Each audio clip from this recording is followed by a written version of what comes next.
Hello, beautiful people, and welcome, to an overview and an explanation of how I managed to get 24 crests in the Tower of Adversity in the first patch on an account that has not pulled. If I go to my list of available characters, you're gonna see it's pretty short, actually. I have Rover, because you get it at the start of the game. Senhua, because you get her from the story. Satan from Yang. I have Senhua from the login event. Yonu from Tower. And Kalcharo from the free 5-star selector. I have not wished on the beginner, standard, or limited banner a single time, which is why I don't even have Bijou. So, how did an account like this manage to get 24 crests in Tower in what's been effectively a month of playing and less than a full patch? So first things first, right, as a bit more information on how I've played my account so far, I have been max refreshing, not quite every day, but for most days, I'd say probably about 90% of the days, I've max refreshed since the game released. I am currently Union level 52. Because, well, since I'm not pulling, I have nothing else to do with my asteroids than use them for refreshes. I don't really care to try to see how many asteroids I can stockpile. I'm not playing this account as like a no pull until there's a character I like. Like, no, I'm just not intending on pulling at all. Let's quickly go over my current builds. We're gonna start with my weakest character, which is my Yonu, at level 50. Pretty much nothing leveled for the talents. He's on a 5-piece Moonlit Cloud set, but as you can see, it's not like his echoes are very leveled. The unfortunate reality with Yonu is that even if I did level him, he would not do very much. So it feels like a bit of a waste of investment, at least while I still have reachable upgrades on my other characters, which is currently the case. My second least built character is my Yang, who's probably my next project after what I'm currently doing. She is also on a 5-piece Moonlit set. I never use her at the same time as Senhua, so they pretty much share the same parent echo, so I don't have a leveled one for her. I have just 2 random plus 15s for her 3 cost, and also shares the echoes with Senhua for the 1 cost. Next up, getting into the characters I actually have somewhat built, I have my Senhua. These are her total stats. They don't look too amazing because she's on the same set as Kalcharo. I have her on the Lingering Tunes set, and so all of my best Lingering Tunes pieces are on him, and I just swap them to her when I'm doing content where I'm using her but not him. She's on the 3-star Guardian Pistols because I don't have literally any other option outside of the 2-star and the 1-star. Actually, I don't even have the 1-star anymore. I used it for XP. I literally only have this or the 2-star as options, so yeah. Eventually, I'll probably get her on the craftable gun, but that's not really a priority for me. Her important abilities are all around level 6. I've unlocked the first row of stat ups, but not the second one. And then we have Kalcharo, who's my first actually very well built character. 2000 attack, 53 crit rate, 243 crit damage. He is on the craftable Broadblade because again, I don't have a lot of options here. These are what his echoes look like. He's got double crit and attack percent here, and then two dead rolls. ER, crit damage, attack percent, and liberation. So that's a 4 out of 5. And then a dead roll on the last one. Flat attack, crit damage, attack percent, and liberation. So that's like a 3.5 because the attack percent roll and the flat attack roll are below average. The resonance liberation roll, can't really see it because of the overlap, but I think it's a 6.4%. So it's also a low roll. So it's alright, but it's nothing crazy. And then I've got some actual pretty decent 1 cost. I've got a double crit with ER, and I've got a double crit with ER and flat attack. I have my Senhua build, who is on 48 crit rate, 218 crit damage, 1466 attack, on sword number 18. I can use either sword number 18 or Commando of Conviction. I'm not entirely sure which one I care about using the most. If I could turn back time, I would probably have claimed something other than Commando of Conviction from the selectable boxes, because I took it because I wanted to be strong short term for my Rover. It was the only 4-star sword I could have access to in a reasonable amount of time. But now that I have the 5-star, I regret it very much because this is, again, right, I never use Yang and Senhua at the same time, so it kind of feels bad to have this sword. Alright, I wish I could replace it for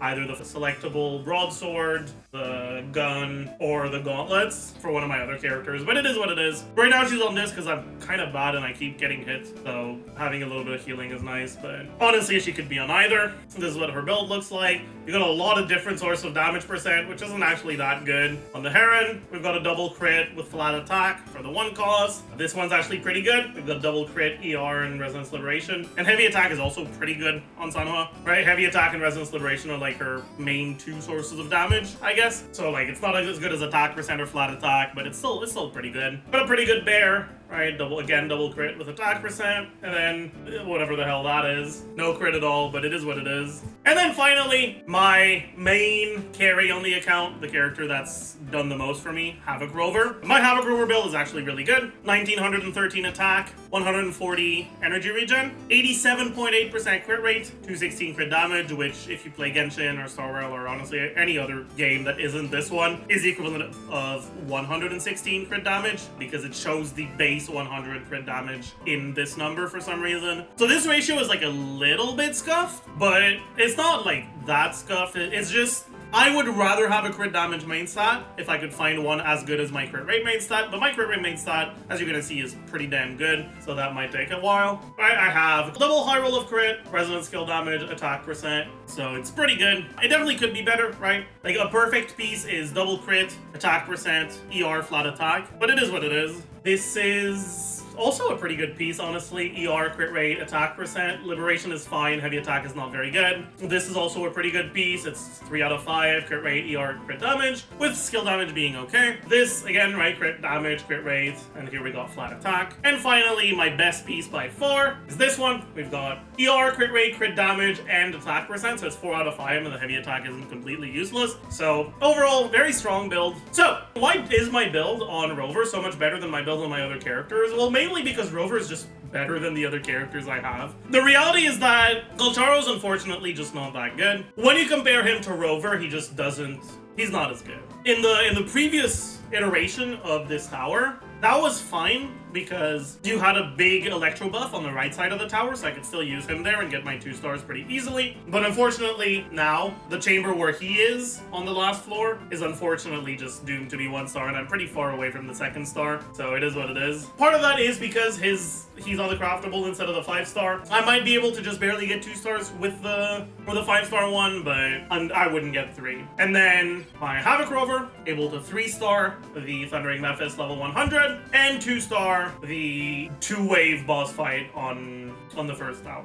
If I were able to use my Havoc Rover on every single chamber, I would probably actually have more stars, because obviously I'd be able to get this with probably at least 1 star. Maybe 2 stars would be doable, I'm not entirely sure. And then here, honestly, I would definitely be able to get 1 star, even though the Heron has pretty high Havoc resistance. But yeah, one of the main reasons why my characters do pretty well is because since I max refresh every day, I've actually had the resources to fully level their relevant abilities, as well as all of these stat bonuses, which don't look like that much individually, right? It feels like, what do you mean 1.8% attack and that's it? But as it turns out, when you get all of them, it's pretty relevant. But yeah, let me walk you guys through how this account ends up being played most of the time. So my like optimal team is basically just Rover Senhua. I don't even need a 3rd slot. I could use a 3rd slot, but generally I use my Rover in places that require a lot of vigor in tower, and so I don't need the 3rd slot. It doesn't make that much of a difference, but might as well just use them as the duo. And the main reason why the 3rd slot doesn't do anything is because I don't have any healers, and outside of the healers, 3rd slots don't tend to be all that insane because they just don't do that much. You're spending time on your 3rd slot instead of one of your other characters, and the healers are the only ones that actually give good team-wide buffs, and so it's kind of not as good on other characters. But yeah, basically the way I end up playing this team is I focus mostly on using Senhua to generate a lot of energy and to use her outro to give my Havoc Rover Forte, because in case you guys didn't know, when you use Havoc Rover's intro skill, you gain a bit of Forte, which means that you have to auto attack like this, like an idiot with no damage for a lower amount of time. And so my rotations end up being mostly using my skill on Rover during downtime to build up Forte, going to Senhua, generating as much energy as possible, going back to Rover before I get my Concerto on Senhua, so that I can build up just like a little bit more Forte and give my Senhua E time to go on cooldown and come back. And then finally back to Senhua, use her E again, and then trigger her outro, go on Rover's intro, and just bash on them for a while. But let me try to show that.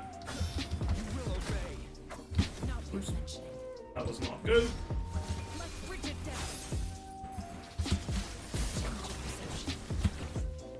I am awful. Of course I'm awful, dude.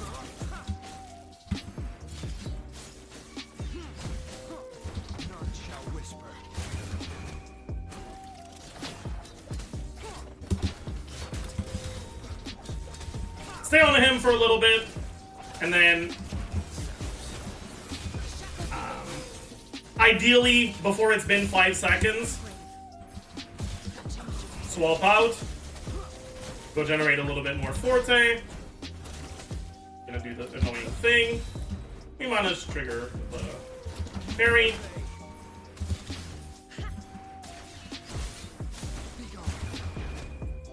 and we do just like this, we keep going, a few attacks,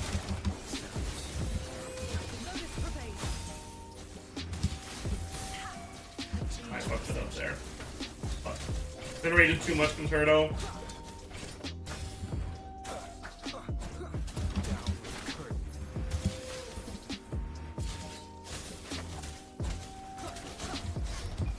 But it's okay, because Senhua generates so much Concerto that even if I accidentally trigger my outro, I can just do it again.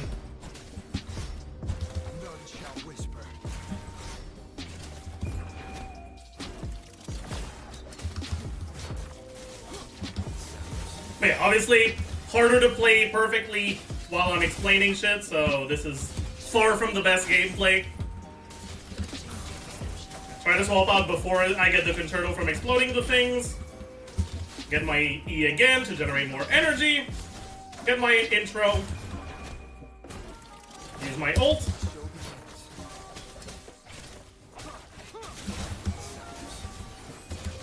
And keep going like this.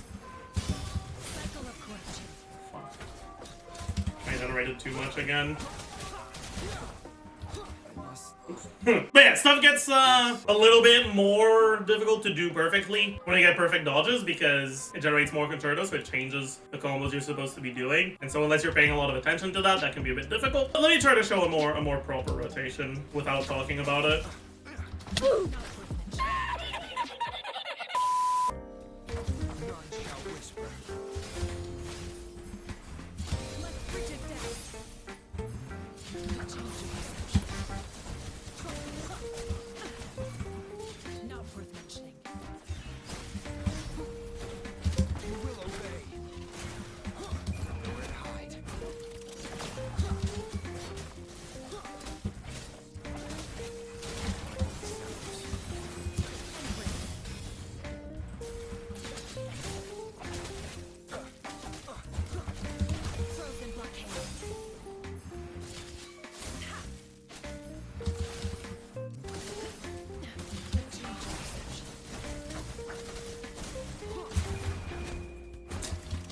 Oh, it's still a little scuffed.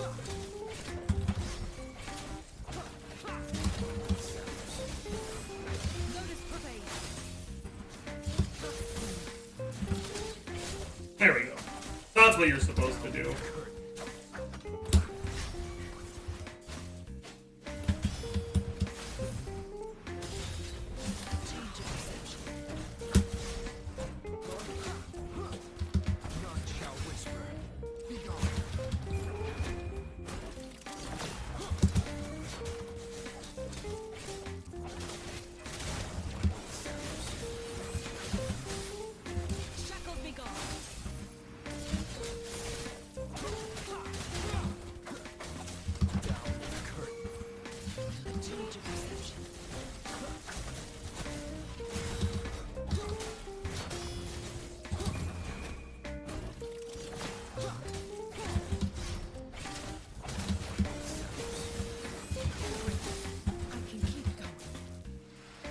That's not what you're supposed to do.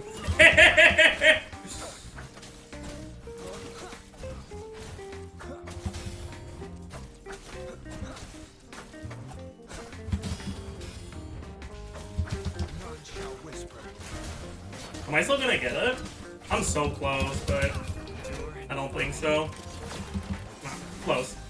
Close, that's okay. But yeah, as you can see, right, when I'm not dying like an idiot, we actually have enough damage. And it's not because we have the most insane echoes, right? Like, our echoes are good. This is 3 out of 5. This is 3 out of 5. This is 3 out of 5. This is like 2.5 out of 5. This is 4 out of 5. So like, our echoes are good, but they're not actually that insane. And a good portion of how we're doing this, we're managing to do this, is we're taking advantage of the tower buffs and building our rotations around them. So here, casting Resonance Skill grants the Resonator 60% Resonance Liberation damage bonus, and casting Resonance Liberation grants Resonator 60% Resonance Skill bonus. That's part of why, right, we're starting with a skill here.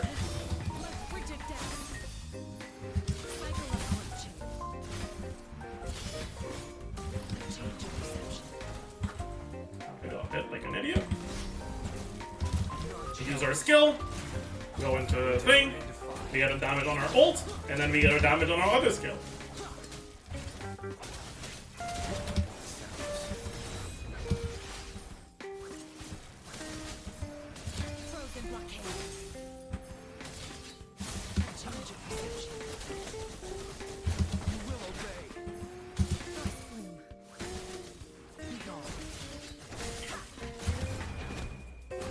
Right? And that's how our ults are hitting for like 70-something K. When if all we do is use our ult without any of the setup,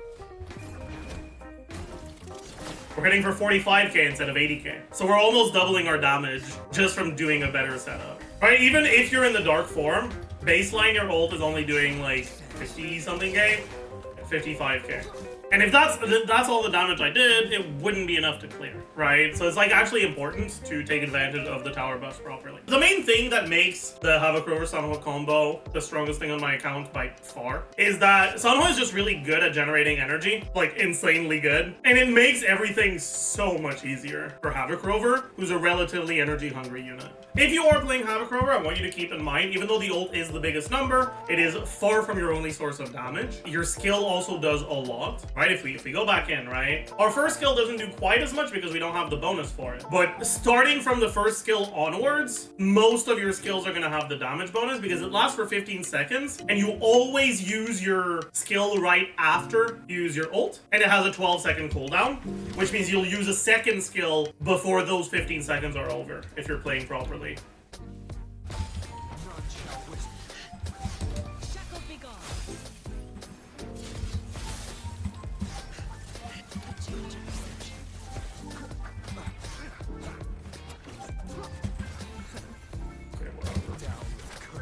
Right, so our first one only does about 25K, and then our second one, solid 30K, plus the everything at the end.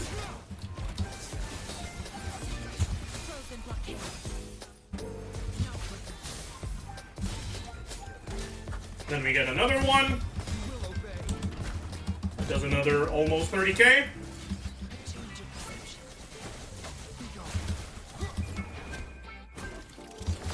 And then again, right, 22K.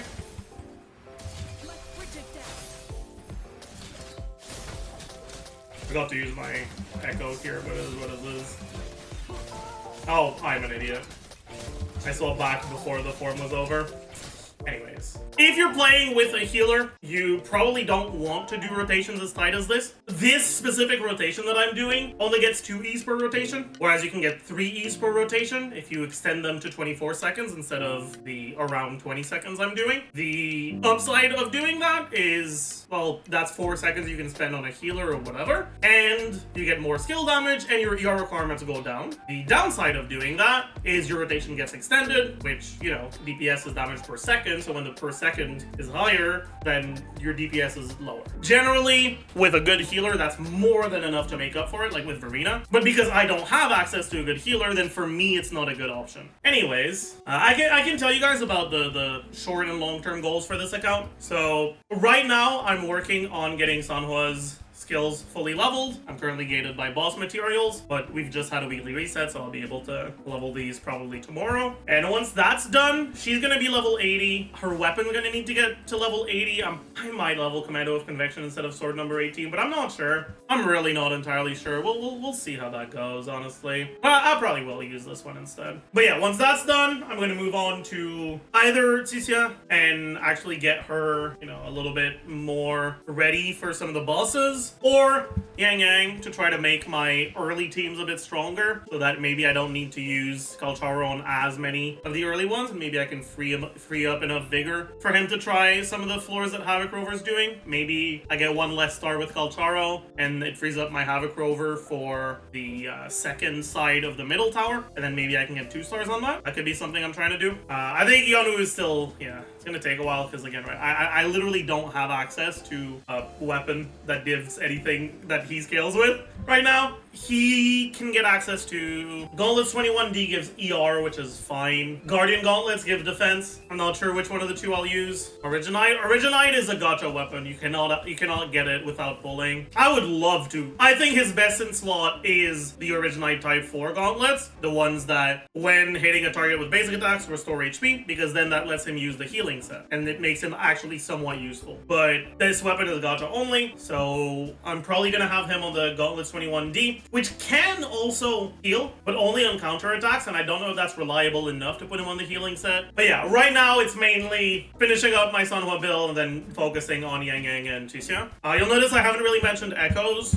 I am running really low on shell credits. I actually reached 4 digits of shell credits today, so I had to get some shell credits from the tower store, and that's the main thing that's keeping me from leveling echoes right now. I've been max refreshing, and obviously there's a double echo drop event going on as of recording this, so that's been helping obviously, but even then this is not actually that many echoes I can level. I know I'll get through this in just like a day of farming basically, so that kind of makes me a little sad, but it is what it is. Other than that, Depths of Elusive Realm obviously has been completed a long time ago. Excited to see what they're gonna do for the next patch. Exploration is not fully done because I don't like using interactive maps, but I've done an okay-ish amount of it. Hologram progress, right. I did Morning Aches and Heron a while ago by bug abusing, but let's be honest, the most difficult one by far is Mephis, so that's why I didn't feel too bad about it. Like, I wanted to show the bug on stream, and I figured, yeah, fuck it, I'll just do this. But I did Tempest Mephis. I did it off stream, unfortunately, so I don't have a clip of it. Yeah, I did it with, I think, like, a minute left or something. All-time high, 3 minutes 59. Because as it turns out, Havoc Rover is kind of broken. I think the last thing I want to do is give my thoughts on the units I have access to, because I have insight that other people don't into the strength of the free-to-play units because I use them and only them. I think Havoc Rover is just as strong as everyone says they are, if not stronger, maybe even a bit underrated. Havoc Rover is really, really good. Definitely one of the better carries in the game. I'd say the only carry that I would comfortably place above Havoc Rover is Dion, because of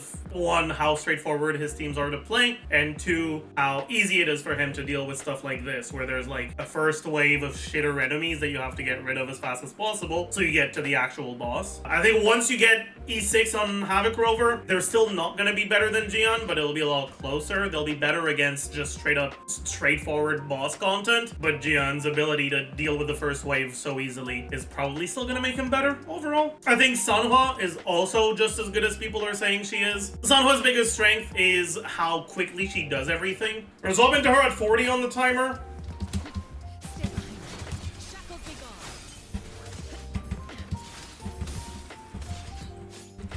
As you can see, right, we're out in about 5 seconds. We generate a large amount of energy. We generate our full concerto. This energy obviously also means that you're generating a lot of energy for the rest of your team. You get the normal attack outro buff, which is potentially pretty useful. She's just the GOAT, really. Her damage is okay. It's not anything like that crazy, but it's not completely useless either. Or like if we're actually looking at it under the same circumstances as our rover.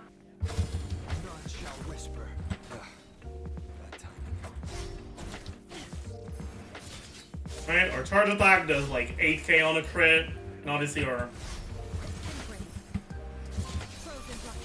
ult 20k, and obviously some of our stuff's missed there, and then with the Heron that does 800-ish 12 times, so about 10k.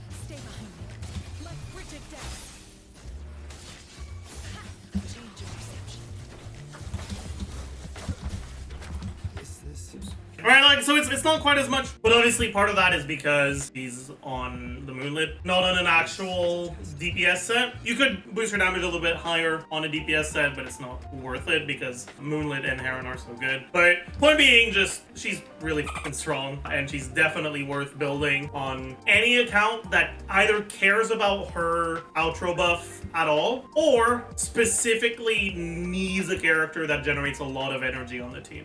And then, outside of that, I think Senhua is like, she's a character that is okay in single target. Her dodge counter is really, really good, which means that against certain enemies that hate you a lot, but that don't have a lot of parryable attacks, she tends to actually do pretty well, especially if in between those lot of hits, they have downtime windows long enough for her to hold her E and get the boom boom at the end. Obviously, I'm playing her at C0, which means that she can be better if you have cons on her. I think that even at max on, like, she's not gonna be that strong. She's a fine single target option that has some support in AoE, right, with her ult. I think she's relatively accurately rated by most people. She's okay, but she's nothing special. I think Yang Yang is one of the most overrated characters. Her damage is like okay, but her utility is really bad. People see that her outro gives energy and they're like, oh my god, that's so good. It's a lot of energy, right? But the reality is that so many of her attacks generate significantly lower energy on hit than other characters do. Which means that while she is a little bit more energy with her outro included for your team, she's also one of the very few Moonlit supports that actually needs an ER main stat to be fucking playable, unless you're using her as your carry, which I would not really recommend. Like, it's fine, I guess, but her biggest issue is, you know, funnily enough, her energy generation, though. Like, she's not completely useless. She's usable, but she definitely has some issues with her energy generation. With Constellations, her damage becomes a lot higher, which means that at C6, or whatever it's called, resonance chains, whatever, S6 sequences, whatever, right? She gains arrow damage, 15 arrow damage, 10 energy, which is actually kind of a big deal because her energy generation is pretty bad, 40% skill damage bonus and more pull, 95% damage on her, I think that's the Forte, the Feather Release, 85% damage on her ult, and then 20% team-wide buff. So yeah, like these numbers are big, which means at C6 her damage is actually kind of reasonable, but like even at C6 she's not a great carry, she's okay. And the gap between C0 and C6 is massive, which means that at C0 she's not very good. He's definitely one of the most underwhelming characters. Next up, Yeonwoo, who is awful. He doesn't have the redeeming qualities that Yang Yang does with her relatively high damage, especially with Constellations. He does no damage, he provides nothing to the team, he's very bad. His ult is like fine-ish, but that's kind of the only part of his kit that's fine. You can see get resistance to interruption, but the problem is it only lasts for 10 seconds, and generally you don't want to swap from him to your carry. You want to swap from him to your second unit, and then from that second unit to your carry. I think there's a possibility that he becomes playable with Jinxie in the future, because I know that she cares about the rest of your team having coordinated attacks. Like, it straight up says in her kit that she gets more from coordinated attacks. So maybe if they like actively force pigeonhole you into using units like Yeonwoo, he can be usable. But like he doesn't do a lot of damage. His concerto generation isn't very fast. Unlike what I've seen some videos claim, he does not generate concerto off field. He hits off field, and against the very first, the first side of the two tower side permanent Abyss, right? The Resonant Tower. In here, when characters deal damage, they restore Concerto energy. And this is where I've seen these showcases that show that he gets Concerto off field. It's very misleading. It's very much a lie. He's getting Concerto energy from this interference, not from his kit. Anywhere else, he doesn't gain Concerto energy off field. So his Concerto buildup is actually pretty slow. Like, it's not that fast, and he does very awful damage while he's building up his Concerto on field. So you really only want to do it once every 2 rotations, because you go into him, you trigger his intro, that generates Concerto, you trigger his hold E, that generates a bunch of Concerto, trigger his ult, that generates Concerto, and then you don't want to stay any longer than that because, oh my god, he's bad when he's on field. So you swap out after that. Which means you only trigger it every 2 rotations, which means the fact that it effectively does double vibration strength damage is cancelled out. Yeah, he is not good. Unless you're actively going out of your way to stay on a unit that does no damage whatsoever, his vibration strength damage is not higher than the alternatives, and that's pretty much the only thing he has going for it. At C4, he gets a shield, but again, that only lasts for 10 seconds, and you don't really want to swap from him to your carry. You're generally from him to your second unit, and then to your carry. Yeonwoo's not it, man. I wish he was more useful, but he just isn't. Most of his damage is going to be coming from his Echo. Honestly, I have to look into whether it's better to build him to full defense or full attack, because I don't know if his whole kit is better than 1 Echo worth of attack scaling. If you use him on the Turtle, you use, obviously, it scales with defense, so you still build defense. But I might use him on Heron, so I really, it's that bad. Like, it really is that bad. Anyways, last unit is Kalcharo. I'm very disappointed with Kalcharo. I think he's really fun to play, but his output just isn't there compared to Havoc Rover. I played CBT2 and I was a Kalcharo main in CBT2, and like, yeah. He is a shadow of his former self. But he is really fun to play. The swap cancels are really fun to execute, even if they don't do that much damage. But yeah, I think that it was a very good idea for me to do a no-pull account. I'd say that about 3 or 4 days ago, I've hit the point where I don't really feel that much of a desire to log in every day anymore, because I feel like my progression is pretty much just gated by daily stuff now. But I managed to last basically a full month of actually carrying because I could max refresh every day. And I'm very glad I made that decision. I think I would have burnt out long ago if that wasn't the case. I don't even log in onto my second account anymore. But yeah, I hope you guys enjoyed this this little account overview. The same my account is in after basically 1 patch's worth of not pulling. Make sure you like, subscribe. I don't think it's going to be done before this video comes out, but I tried Elden Ring for the first time a few days ago, and there will be a stream highlight posted to this channel for that. I am planning on making a video giving my thoughts on Wuthering Waves overall, the state of the game in 1.0, the expectations it met, the expectations it didn't meet, the expectations that were surpassed. So let me know if that's something you'd be interested in the comments below, and I'll see you guys in the next one. Bye, YouTube.